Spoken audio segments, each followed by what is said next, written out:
Hello students, welcome back to my channel Vinay classes. आज हम प्रश्नावली 5.5 पढ़ने वाले हैं और इससे पहले की सारी वीडियो मैंने प्लेलिस्ट में डाल दी है, तो आप मेरे चैनल की प्लेलिस्ट में जाओ और वहां पर सारी वीडियो मज़े से देखो, है ना। तो प्रश्न 1 है, निम्नलिखित में से कौन लंब रेखाओं के उदाहरण हैं। तो यहाँ पर इस प्रश्न में सबसे इम्पॉर्टेंट पॉइंट जो है वो है लंब, है ना। यहाँ पर जो ये लिखा हुआ है लंब, ये हमें समझना बहुत ज़रूरी होता है। तो ये लंब होता क्या है? एक्चुअली 90 डिग्री का जो कोण होता है उसी को हम लंब कहते हैं।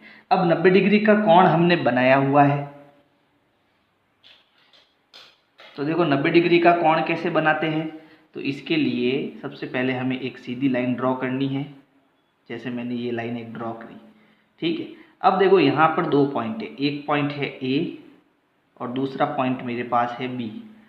मुझे ए पॉइंट से 90 डिग्री का कोण बनाना है, तो इसके लिए हमें क्या करना, ये जो आपका पॉइंट है बीच वाला, इस पॉइंट को इस पॉइंट पे रखना है और ये जो लाइन इधर जा रही है तो इस लाइन को इस लाइन से मुझे मिलाना है। तो पॉइंट को पॉइंट से ये पॉइंट मिल गया, अब इस लाइन को इस लाइन से मिला दो, तो ये मेरी लाइन भी मिल गई। पॉइंट और लाइन दोनों मिल गए।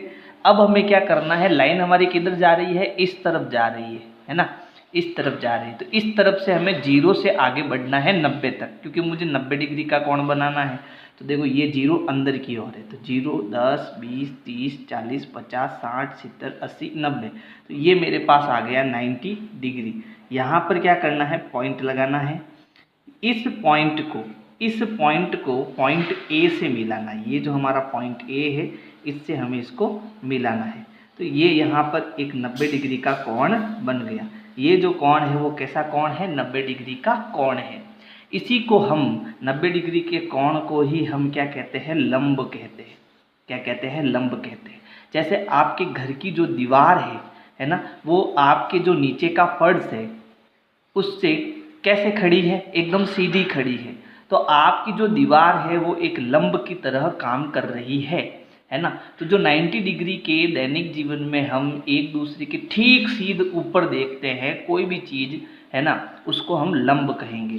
तो अब यहाँ पर हमें 4 उदाहरण दिए हुए हैं, इन्हें हमें बताना है कौन लंब है और कौन नहीं है। तो यहाँ पर दे रखा है, मेज के ऊपरी सिरे की आसन्न भुजाएं।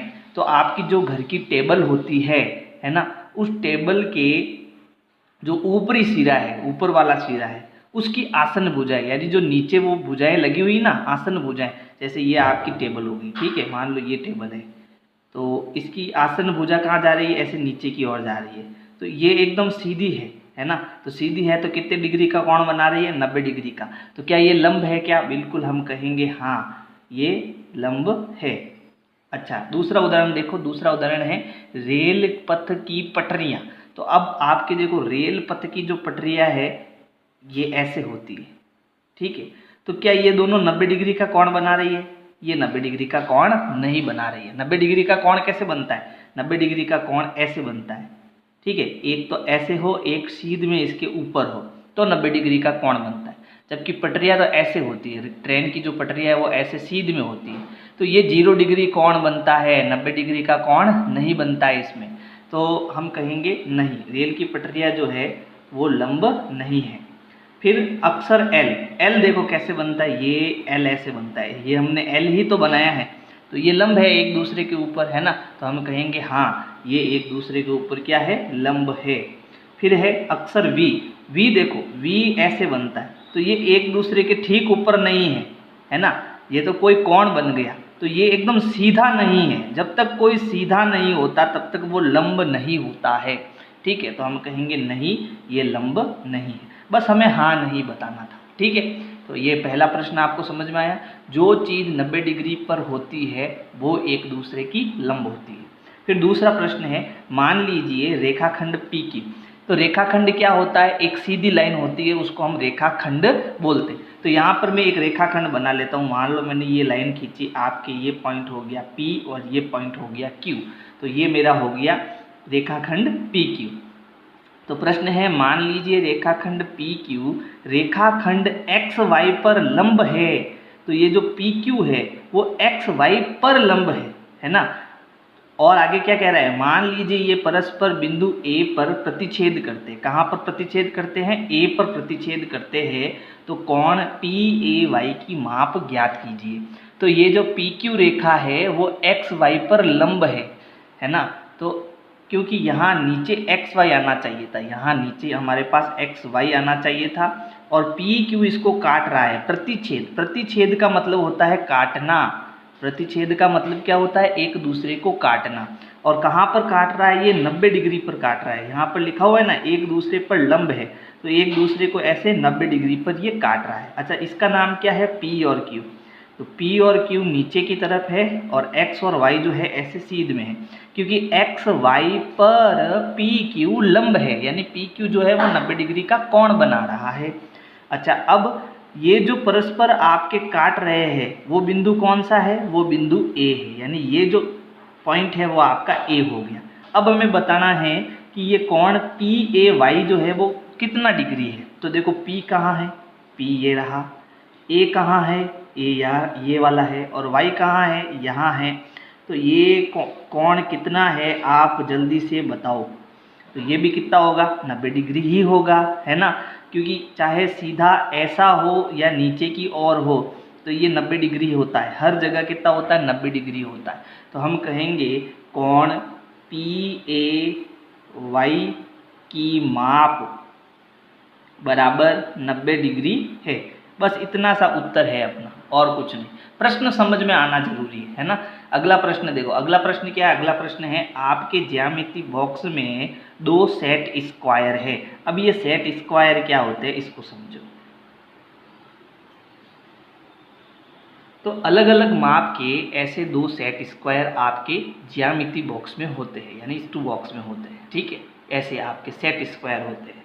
इनके कोनों पर बने कोणों के माप क्या है? यानी यहाँ पर जो ये सेट स्क्वायर है तो इसके ये जो कोण है, एक, फिर ये दूसरा, फिर ये तीसरा, इनकी माप कितनी है? इनकी माप कितनी है वो हमें बतानी है।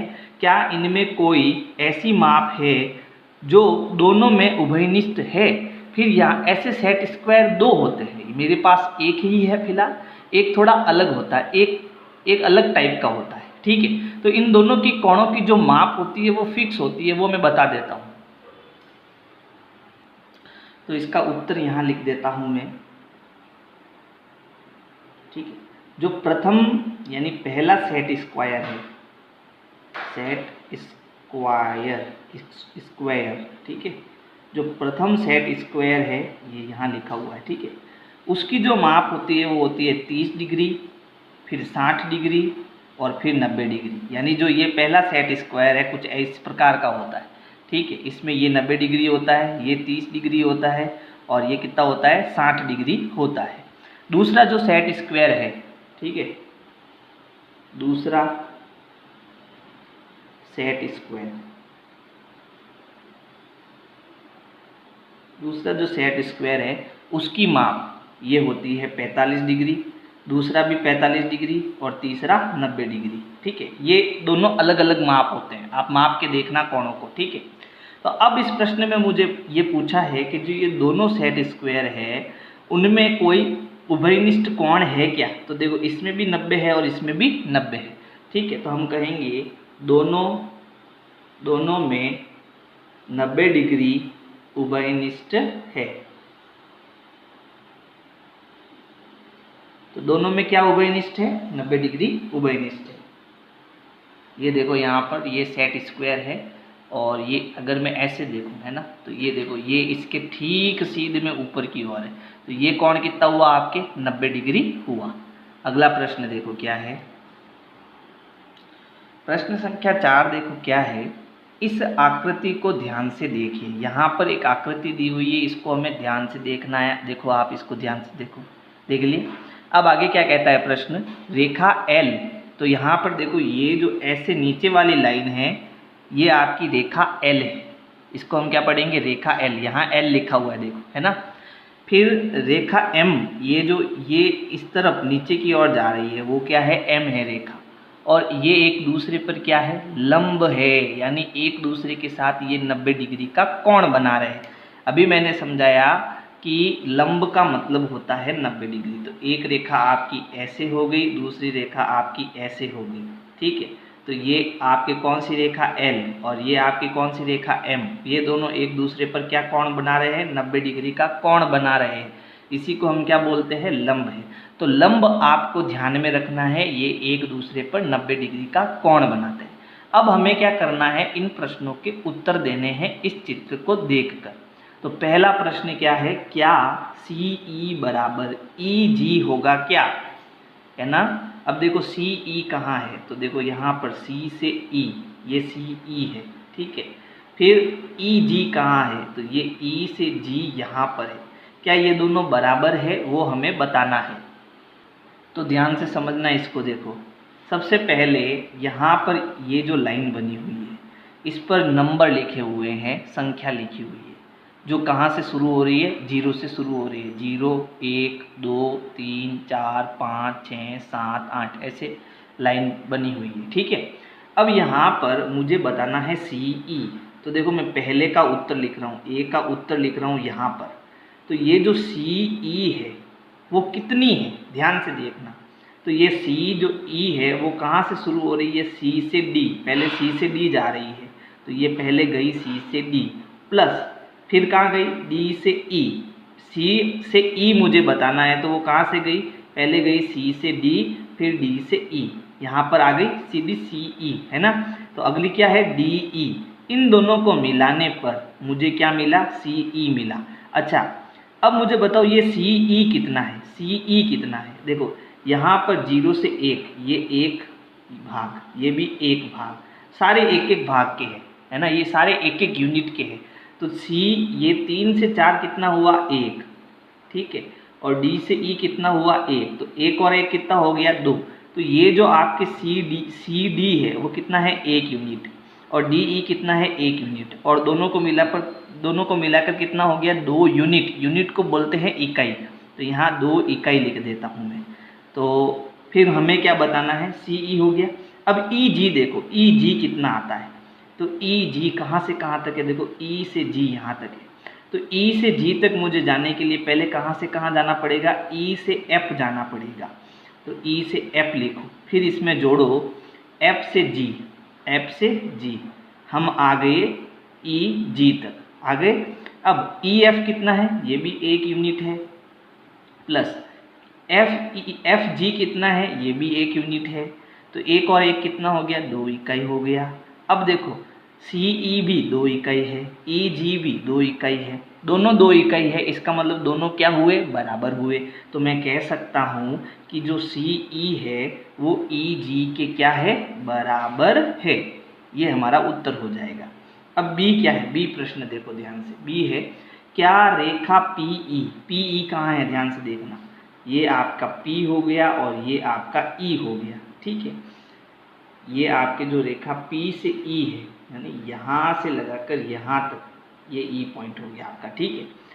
रेखाखंड CG को समद्विभाजित करता है क्या। अब CG कहाँ है देखो, तो ये आपका C से G, यानी क्या हुआ, देखो ध्यान से देखना, ये आपका C और ये G, ये CG हो गया। फिर PE, ये आपका P पॉइंट हो गया, और यहाँ पर आपके आगे की तरफ क्या हो गया, E पॉइंट हो गया। क्या हो गया, E पॉइंट हो गया। अब हमें बताना है ये एक दूसरे को समद्विभाजित, समद्विभाजित का मतलब होता है समान 2 भाग, समान 2 भाग। तो ये इसको समद्विभाजित करता है क्या। तो इसको समझने के लिए हमें ये जो पहला प्रश्न है उसे वापस देखना पड़ेगा। हमने क्या बोला कि जो ये CE है, C से E यहाँ तक है E, ठीक है, ये E है। तो C से E और E से G, ये दोनों क्या है, आपस में बराबर है, यानी ये भी 2 इकाई है और ये भी 2 इकाई है, ठीक। फिर ये जो EP है, ये इसको क्या कर रहा है, यहाँ से इसको बांट रहा है, 2 टुकड़ों में बांट रहा है। तो ये अलग हो गया CE और ये अलग हो गया आपके EG, दोनों अलग हो गए। ये भी 2 इकाई का है और ये भी 2 इकाई का है। तो इसके E से जो है समान 2 भाग हो रहे हैं। है ना, इसके ई से क्या हो रहे हैं, समान दो भाग हो रहे हैं, इसलिए हम कहेंगे हाँ पी ई रेखाखंड जो है सी जी को समान दो भागों में यानी कि समद्विभाजित करता है। अब इसको लिखना कैसे है वो भी हमें आना चाहिए। ये सारी चीज़ें आपके आगे बहुत काम आने वाली है, इसलिए इनका उत्तर कैसे लिखना है वो आपको समझना बहुत ज़रूरी है। ठीक है, तो हम यहाँ कैसे लिखेंगे, यहाँ पर देखो कहाँ से जा रहे हैं अपन, हम जा रहे हैं सी से जी तक। ठीक है, तो अब सी जी ये आपका क्या हो गया, रेखाखंड हो गया है ना। सी जी को ये जो बिंदु ई है, कौन, बिंदु ई से ये दो बराबर भागों में बट रहा है, इसका मतलब ये इसका बीच का पॉइंट है, और बीच के पॉइंट को हम क्या बोलते हैं, मध्य बिंदु बोलते हैं ना। सी जी को बिंदु पी दो बराबर भागों में, पी नहीं सॉरी ई, बिंदु ई दो बराबर भागों में बांटता है, क्या करता है, बांटता है। कौन, बिंदु ई, इस सी से जी को बिंदु ई जो है वो दो बराबर भागों में बांटता है। अतः ये जो सी जी है, सी जी का मध्य बिंदु कौन हुआ, बीच का बिंदु कौन हुआ, मध्य बिंदु ई है। ठीक है, इस सी जी का ये जो मध्य बिंदु है, इस सी जी का यानी यहाँ से यहाँ तक, सी से जी तक, यहाँ से यहाँ तक, ये जो आपके बीच का पॉइंट यानी मध्य बिंदु कौन हुआ, ई हुआ, है ना, ई हुआ। अतः हम कह सकते हैं, क्या कह सकते हैं कि ये जो पी ई है वो सी जी को समद्विभाजित करता है। अतः पी ई सी जी को क्या करता है, समद्विभाजित करता है। ठीक है, अब हम सी देखते हैं, सी क्या है। तो सी देखो, सी क्या है, कोई दो रेखाखंडों के नाम लिखिए जिनके लिए पी ई लंब समद्विभाजक है। अब हमें ऐसे दो रेखाखंड बताने हैं जो ये जो पी ई है, ये देखो पी से ई यानी ये वाली जो लाइन है, ठीक है, ये वाली जो लाइन है वो हमें पता है कि कितने डिग्री पर है, 90 डिग्री पर है, और जो 90 डिग्री पर होता है वो क्या होता है, लंब होता है। अब इसको समझना, ध्यान से समझना, बहुत अच्छा प्रश्न है। तो ये ई पी जो है वो 90 डिग्री की लाइन है। अब हमें ये बताना है कि ये ऐसी दो लाइनें कौन सी है जो ये पी ई 90 डिग्री का कोण भी बनाए यानी लंब भी बनाए है, और उसको समद्विभाजक भी करे यानी उसको समान दो भागों में भी बांटे। तो एक तो आपकी यही हो गई सी जी, है ना, सी से जी, ये सी से जी हो गई, है ना, क्योंकि ये इसको समान दो भागों में भी बांट रही है और यहाँ 90 डिग्री का कोण भी बना रही है। तो यहाँ हम लिखेंगे सी जी, ठीक है, सी जी जो है उसको ये पी ई, सी जी और पी ई क्या है, सी जी पी ई एक दूसरे पर लंब है यानी 90 डिग्री का कोण बना रहे हैं, लंब है, तथा बिंदु ई सी जी का, किसका, सी जी का मध्य बिंदु है। अब मैंने जो ये लिखा उसको समझो, मैंने क्या लिखा, मैंने ये लिखा कि आपकी जो ये लाइन है सी जी यानी ये पॉइंट हो गया आपका सी जी, इस पर ये जो ई पी है, ये ई पी है वो लंब है यानी 90 डिग्री का कोण बना रही है, बात समझ में आई। और ये जो पॉइंट ई है वो इसका, किसका, सी जी का मध्य बिंदु है। तो मध्य बिंदु है तो ये समान दो भागों में भी इसको बांट रही है। तो लंब समद्विभाजक क्या होता है, लंब समद्विभाजक का मतलब होता है कि 90 डिग्री का कोण भी बनाए और ये जो पॉइंट है वो इन दोनों इस लाइन को दो बराबर भागों में भी बांटे, ये लंब समद्विभाजक का मतलब होता है। ठीक है, तो अब यहाँ पर एक तो हो गया सी जी पी ई, ठीक है, और दूसरा क्या होगा, ये ई पी या पी ई तो फिक्स है, ये 90 डिग्री का कोण बनाएगा। लेकिन अब देखो मैं यहाँ पर बी कितना यूनिट है ई से देखना, इसको वापस बता देता हूँ आपको। जैसे ये यहाँ पर ई है और यहाँ पी है, ठीक है, और फिर उसके बाद में ऐसे यहाँ पर पॉइंट दिए हुए हैं। तो आपके यहाँ पर क्या है, यहाँ पर है D और यहाँ है E, फिर यहाँ F, आगे G और इसके आगे H, और यहाँ है C, B और इसके आगे क्या है A। ठीक है, तो देखो ये एक यूनिट, ये भी एक यूनिट, ये भी एक यूनिट, ये भी एक यूनिट, तो 4 यूनिट इधर हो गए। फिर यहाँ एक यूनिट, एक यूनिट, एक यूनिट और एक यूनिट, तो इधर भी 4 यूनिट हो गए। तो इसका मतलब यहाँ से यहाँ तक आपका 4 हो गया और यहाँ से यहाँ तक भी आपका कितना हो गया, 4 हो गया। तो ये भी समान 2 भाग हो गए, कहाँ से, E पॉइंट से समान 2 भाग हो गए, है ना। तो हम यहाँ पर ऐसा भी तो लिख सकते हैं इसमें कि ये जो A से H तक है, A से H तक, ठीक, ये टोटल कितना हो गया, 4 और 4 8 हो गया। तो ये जो E है ये इसका मध्य बिंदु हो गया। यानी यहाँ मैं लिख सकता हूँ इसका उत्तर सेकंड वाले का कि ये जो आपका A से H, AH का मध्य बिंदु क्या हो गया, E हो गया। ठीक है, मध्य बिंदु का मतलब होता है ये इसको 2 समान भागों में बांटता है। तो जब मध्य बिंदु आ गया इसका मतलब इसका समद्वि भाजन तो हो गया, है ना। ये जो E है इस AH का क्या कर रहा है, समद्वि भाजन, यानी समान 2 भागों में बांट रहा है, तो समद्वि भाजन तो हो गया। अब 90 डिग्री का कोण क्या बना रहा है, कौन बना रहा है, तो 90 डिग्री का यहाँ पर कोण बना रहा है EP।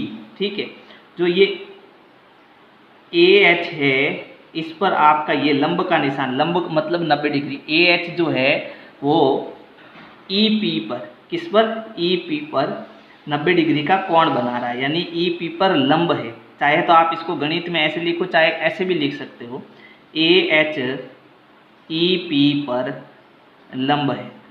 तो अब लंब भी आ गया और मध्य बिंदु भी आ गया। तो जब मध्य बिंदु आता है तब तो होता है समद्वि भाजन, और लंब आता है तब होता है 90 डिग्री का कोण।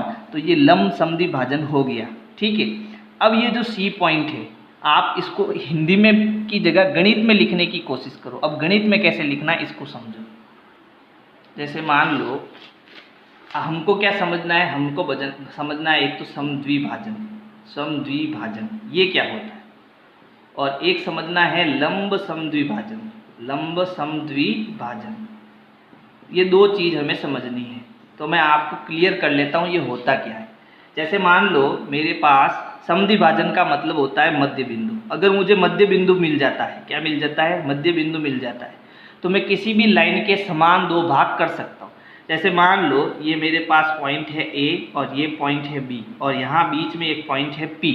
ठीक है, फिर A से P तक 3 सेंटीमीटर है और P से B तक भी 3 सेंटीमीटर है। तो ये जो P हुआ ये इसका बीच का बिंदु हुआ। इस बीच के बिंदु को हम क्या बोलेंगे, मध्य बिंदु। और जब हमें किसी लाइन का मध्य बिंदु मिलता है तो हम इसको क्या कहते हैं, समद्वि भाजन, यानी समान 2 भाग। तो ये जो P है यहाँ इसके क्या कर रहा है, समान 2 भाग कर रहा है, समद्वि भाजन कर रहा है। इसको समझना बहुत ज़रूरी होता है। ठीक है, तो हम इसको लिखते कैसे गणित में, हम इसको ऐसे लिखते हैं कि जो ये बिंदु P है, P ये AB का मध्य बिंदु है, AB का मध्य बिंदु है। और जब हम इसको ऐसे लिखते हैं इसका मतलब ये है कि ये P जो है इस AB का समद्वि भाजक कर रहा है, समद्वि भाजन कर रहा है। अच्छा, ये समद्वि भाजन का मतलब समझ में आया, मध्य बिंदु उसमें मिलना चाहिए तो समान 2 भाग हो जाएंगे। अब लंब समद्वि भाजन का मतलब समझो इसका मतलब। लंब समद्वि भाजन का मतलब होता है कि 2 रेखाखंड होते हैं। जैसे मान लो मेरे पास एक रेखाखंड हो गया A से B और दूसरा रेखाखंड हो गया C से D। ठीक है, अब मान लो यहाँ बीच में पॉइंट मैंने ले लिया E, तो ये A से E आपका 2 सेंटीमीटर है, E से B आपका 2 सेंटीमीटर है। इसके साथ में ये जो लाइन है, ये लाइन इसके साथ 90 डिग्री का कोण बना रही है। तो ये दोनों लाइनें जो है एक दूसरे का साथ 90 डिग्री का कोण भी बना रही है, एक दूसरे के साथ क्या कर रही है, 90 डिग्री का कोण भी बना रही है। प्लस क्या हो रहा है, ये दोनों एक दूसरे को 2 समान भागों में बांटती है। ठीक है, तो 2 समान भागों में बांटती, इसका मतलब तो हो गया समद्वि भाजन हो रहा है। ठीक है, और इसके साथ 90 डिग्री का कोण बना रहा है, इसका मतलब ये लंब समद्वि भाजन हो रहा है। तो अब इसको गणित में कैसे लिखना, पहले तो ये लिखना कि E जो है, E इस AB का क्या है, मध्य बिंदु है। मध्य बिंदु है। फिर एक पॉइंट तो हो गया, मध्य बिंदु का मतलब ये इसका समद्विभाजन कर रहा है, ठीक है। दूसरा पॉइंट लंब कैसे, तो ये जो AB है, ठीक है, इस पर लंब है ये CD, लंब, ये लंब का निशान है, इसका मतलब ये 90 डिग्री का कोण बना रहा है, तो ये समझना जरूरी। तो समद्विभाजन और लंब समद्विभाजन आपको हमेशा याद रखना है आप, क्योंकि ये 7th 8th 9th 10th तक आपके साथ चलेगा। समझ आया? चलो अब आगे बढ़ते हैं। अब हमें डी प्रश्न का उत्तर देना है। तो प्रश्न में पहला कथन देखो, पहला कथन हमें सत्य है या असत्य ये बताना है। क्या निम्नलिखित सत्य है? तो पहले देखो, AC बड़ा है, ये बड़ा है, मुंह खुला मतलब बड़ा है FG से। तो AC कितना है? तो पहले हमें इसमें देखना पड़ेगा कि AC कितना है। तो ये A से C, तो देखो पहले A से B कितना हुआ, 1 हुआ, फिर B से C कितना हुआ, 1 हुआ, तो 1 और 1 2, कितना हो गया 2, तो AC आपका हो गया 2। फिर FG देखो, FG कितना है, तो ये F और ये G, F से G कितना है, 1 ही है, तो ये है 2 और ये है 1, तो कौन बड़ा है? AC बड़ा है। तो यहाँ पर तो ये कथन सत्य है।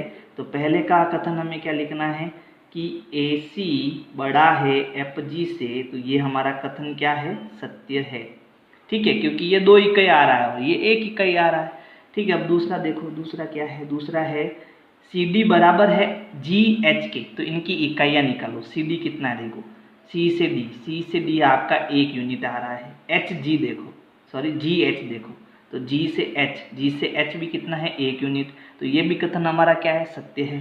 तो हम कहेंगे CD बराबर GH, ये भी कथन क्या हुआ, सत्य है। फिर तीसरा, थर्ड देखो, BC कहाँ है, BC ये B से C कितना यूनिट आया, 1 यूनिट आया, ठीक है।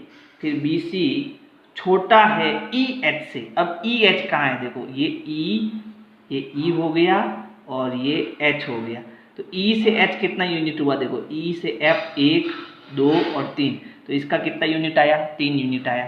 तो अब ये कह रहा है कि ये तो आपका 3 यूनिट है और ये 1 यूनिट है, तो ये छोटा ही तो है, BC छोटा है और EH बड़ा है ना। तो हम कहेंगे BC छोटा है EH से, तो ये भी कथन आपका क्या है, सत्य है। तो ये हमारा हो गया प्रश्न संख्या 4, ठीक है। अगर स्क्रीनशॉट लेना है तो इसका स्क्रीनशॉट ले लो फटाफट। तो अगर मेरी वीडियो पसंद आ रही है तो लाइक करो, सब्सक्राइब करो, शेयर करो, कमेंट करो। Thank you. विनय क्लासेज की प्लेलिस्ट के लिए आपको YouTube के सर्च में जाना है, ऊपर लिखना है विनय क्लासेज और सर्च करना है। इसमें आपको मेरा चैनल दिखाई देगा, चैनल में आपको जाना है। इसके बाद में यहाँ पर देखो होम वीडियोज़ और प्लेलिस्ट का ऑप्शन है, तो इस प्रकार से आप मेरी प्लेलिस्ट पा सकते हैं।